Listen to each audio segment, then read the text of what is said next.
People in this place have been through some things, and our hope got tested. And it felt like the hope had left us. And we were about ready to give up. But God sent a word right on time before we turned back around and allowed us to know I still have to have hope. But how am I able to not get depleted in the hope and depleted in my rejoicing? That's what the message is about today. So our November confession. Let's talk about this again. So I operate what? In a spirit of self-protection. We've already talked about domicile being permanent. Keep going. I am domiciled and also reconciled. This idea about reconciliation. Reconciliation. We talked last week about the most strained, ruptured relationship in history. The most vivid examples of enemies in the world, last week we introduced, was between God and Gentiles. Between God and Gentiles. So Jesus came to ensure that God and Gentiles are reconciled. That God and Gentiles, it's not between Jews and Gentiles. It was between God and Gentiles, according to the verses that we talked about from last week from Romans. So reconciliation, please write this definition down if you would. We'll use this today and give you more later. But all reconciliation is restoration to favor. Restoration to favor. Think about this. Everybody here has had some argument with somebody who we consider close to us. And what restoration says is that we don't now pretend that didn't happen and get back to where we were. Come on now. Everybody has something happen where your best buddy, hanging out with it, your road dog, somebody you're always there with, and something may have occurred. And this thing defined 30 years of a friendship. How can I now live? Now, if I can remove this out of the way, when I go back and pretend this didn't occur, that's what restoration is about. And so what we're talking about, we're saying now, how can we be restored to the relationship God intended to have from the Garden of Eden? That's what restoration is all about here. So, you know the song, pretty soon we'll sing this next month. Hark the heralds, angels sing. Glory to newborn King, peace on earth and mercy mild. God and sinners, what? Reconciled. That Jesus' death, not his birth, his death and resurrection was about reconciling unholy man to God, but particularly Gentiles to God as well. So again, so definition, reconciliation also means to agree. It means it's saying, so in other words, we are now going to be on one accord, agreeing here as well. But to be reconciled, you got to have a what? A what? That same person we haven't talked to in 15 years, you got to have a changed mind. That same, now again, we're not going to go through who did what because everybody's guilty. But that is, at some point to be reconciled, there has to be a changed mind to say at this point, I want to be restored to favor. So now, so from last week, I'm going to give you the R. I'm going to give you one R and one E from last week just to remind us. And then make sure we really go back in and focus now on how we always rejoice and how we always have hope. Last week, we talked about from Ephesians 2:16. Reconcile them both in one body through the cross. Reconcile them both in one body to God through the cross. If we go back and take a look very quickly, we won't turn that now, but for Ephesians chapter 2, it is talking about the uncircumcised and the circumcised, the Jews and the Gentiles, being reconciled to God through the cross. So you had Jews on one side, Gentiles on the other side, and through the body, through the blood, through the cross, we became reconciled. That's what happened. Jews, different people. Gentiles, different people. But through the cross, we now become one human species there. So that's what this means, reconcile them both. Was it the both Gentiles and Jews being reconciled through the cross? The second one I want you to write down, this is about way of review. We'll introduce our C and the O today. If you look at the outline there, the E, we talk about enmity. Enmity. Enmity was put to death. And I want to make sure we are clear about this because this is part of us preparing to get ready to rejoice always and to always have hope. Enmity put to death. From verse 16, New American Standard Version. Enmity. Enmity is simply extreme hatred.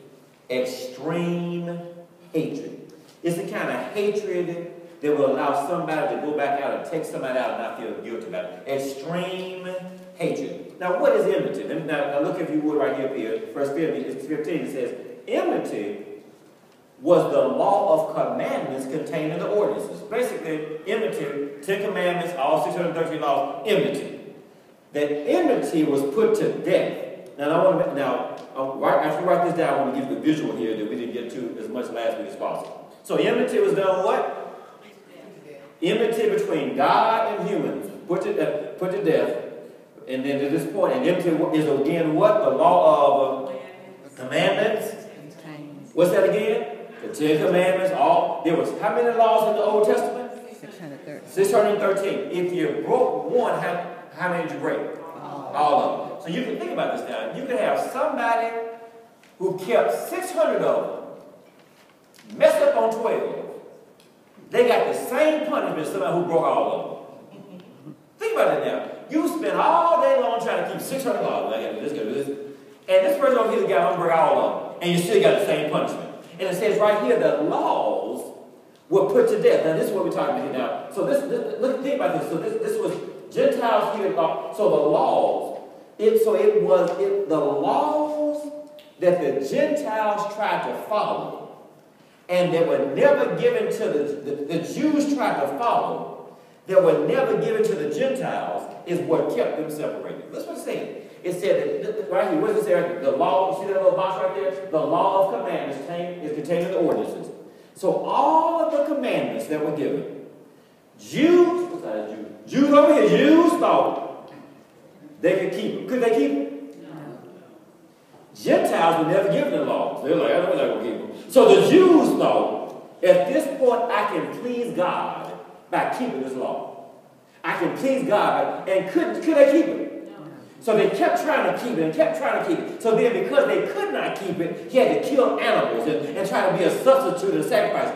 But when Jesus came, the Jews at that point recognized, we cannot keep it, we need a Savior. But the Gentiles are over here like, the law was never given to us, and now that Jesus has come to get rid of this wall, now at this point we become acceptable to God, not because of our behavior, but because of our belief in Jesus Christ. Not because of our behavior. There was only one person that could keep all the laws, and that's Jesus. And when I put my trust in Jesus, now I get the benefit of his Christ. I get the benefit of his sharing. I get the benefit of his being able to keep what I could not keep. Now look what happens. So Gentiles, who the laws were given to who? Jews. Not given to who? Gentiles. So why are Gentiles? Who's Gentiles? What else? Not so. Not Jews. So Jews were given the law. Gentiles were never given the law. And now Gentiles trying to live by a law they were never given. So we're going to judge somebody on a law we were never given. Old Testament, if you get a tattoo, stone. Well, praise God, it's not happening like that. That is so that. All these laws laid out here. All these laws laid out here. And the Jews were given the law and could not keep it. So they recognized they needed a Savior. Gentiles said, how do I get to God? I need a Savior. So both of them come to the realization that I need a Savior. And now Jesus was sent so that now the two can become one. And this enmity, these laws were destroyed. And Gentiles are trying to live by a law they were never given. Praise God. I remember years ago down here in Alabama, they fight. We'll keep the 10 commandments up. Take it down. There it is. Now be clear. I'm not saying the principles of the law are not good. The principles, you don't want to go kill anybody. But I'm saying the law, our role as believers, please write this verse down here, Romans 7:6. Romans 7:6 Amplified Translation. It says that we do not live by an old code of written regulation.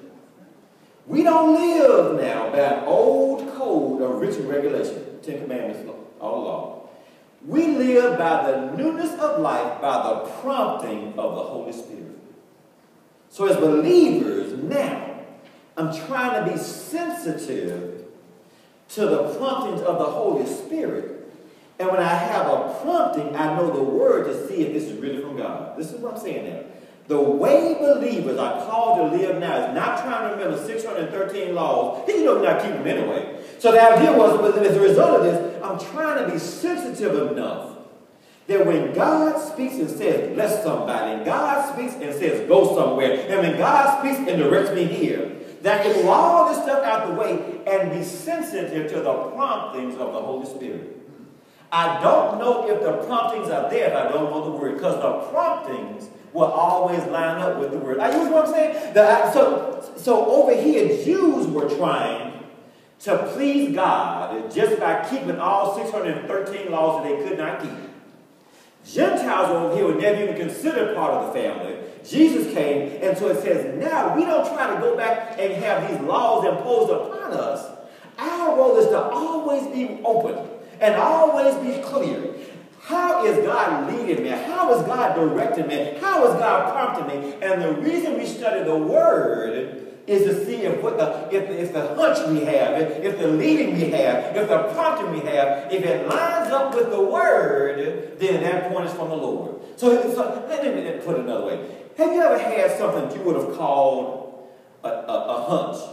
Or like, something like that you wouldn't even think about, something just came to your mind. And then all of a sudden you did it, like, oh, see, that's the Holy Spirit prompting. That's the Holy Spirit leading. The Holy Spirit is always prompting, and He's always leading all believers. We keep discarding the hunches. Think about a classmate you haven't seen in years. They just come to your mind out of no reason. And if you go back here instead of just discarding it, maybe the Holy Spirit say, I need you to intercede for them to get going through something right now. Follow and trust those little promptings. Follow and trust those urgings. Follow and things are prompting. And the thing is, if something comes up that's contrary to the Word, that's when you discard it. Now, make it clear. If, in fact, you woke up today and you say, well, at this point, I need some money and I need to go rob a bank. That is not from the Lord. That is not but I have to have the Word. I don't discount the Word, Old Testament, New Testament, because the promptings are always consistent with the Word.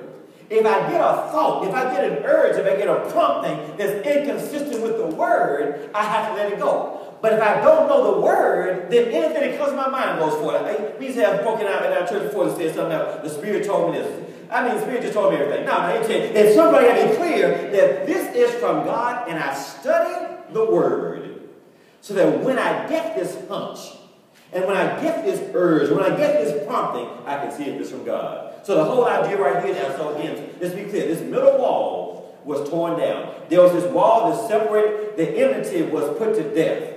This was destroyed. So now the two become one as well. So back to the day now. So what we have now, the purpose of the law, we talk about that as well. So now let's talk about this. Our focus today is how can we permanently rejoice and permanently have hope. Domicile, permanent, stay right there permanently. And not every now and then, but have permanent rejoicing and permanent hope. So today, we're going to talk about this now. So now, how do we rejoice in the Lord always? We make a choice to rejoice. So would you agree with me, life is a series of choices? Amen? Amen. Life is a series of choices. That's us. And we got all these choices. Folk made a choice today. It's cold. Now, God blessed when it was cold, and God blessed when it was hot. But we made a choice, right? But choices before us. Always choices before us. Good choices sometimes, and a whole lot of bad choices before us. Now, here's the thing. Our choice versus God's choice. Our choice, our choice is always to end up being comfortable. God's choice is to make us conformable. Our choice is to make us comfortable. What are I going to do for me? Well, Janet, what have you done for me lately? Our choice is to make me comfortable. God's choice is to make us conformable so we can start looking like, talking like, acting like Jesus. Romans 8:29 says that 29 says that we were conformed to the image of His Son. So God is always, His way is to have us start to look like and act like and respond like Jesus. Our way is always about our being comfortable, and God's way is always about us being conformable. And if we want to always rejoice in the Lord always, and have hope, it's about saying, I'm going to choose to go God's way versus my way instead. Life full of choices here. Please read this with me here. You are free to make your choices. Come on now. But you are not free to choose the consequences.